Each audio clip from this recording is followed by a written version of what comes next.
رسول پاک صلی اللہ علیہ وسلم کا فرمان ہے، روٹی کا لقمہ دسترخوان پہ گرے اٹھا کے کھا لو، اللہ تمہاری بخشش فرما دے گا۔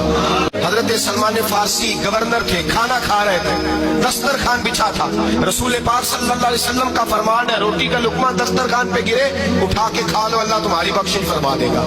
دسترخوان صاف ہوتا ہے، روٹی بڑے گورنر تھے آپ، بڑے بڑے سفیر بیٹھے تھے، وزیر بیٹھے تھے، روٹی کا لقمہ گر گیا۔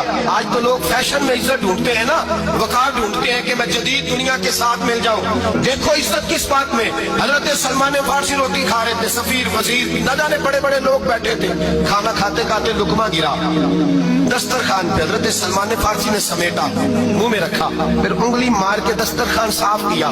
ایک صحابی کان میں کہنے لگے سلمان کیا کر رہے ہو، کیا کر، آپ گورنر ہے، سوچئے تو صحیح، یہ لوگ کیا کہیں گے دنیا دار کے مسلمانوں کو روٹی نہیں ملتی، اٹھا اٹھا کے کھا رہے، کان میں بات کی، کان میں۔ حضرت سلمان فارسی کان میں جواب دے سکتے تھے، کہہ سکتے تھے نہیں ایسے ہی کرنا ہے، انہوں نے کان میں بات کی، لیکن جناب سلمان فارسی اعلیٰ اعلان بولے، کہنے لگے ان 4 5 6 دنیا داروں کے لیے میں اپنے نبی کا طریقہ چھوڑ دوں، اپنے رسول کی سنت چھوڑ دوں، یہ 4 5 دنیا دار دنیا کی طرف دیکھ کے میں مصطفیٰ سے منہ موڑ لوں؟ پھر جوش جذبات میں سر سے پگڑی اتار دی، رونے لگے۔ آپ فرمانے لگے میں مدینے کے بازاروں میں کھجوریں اتارتا تھا، نوکریاں کرتا تھا، یہ جو میرے سر پر عزت کے بال ہیں یہ محمد عربی کے اگائے ہوئے ہیں۔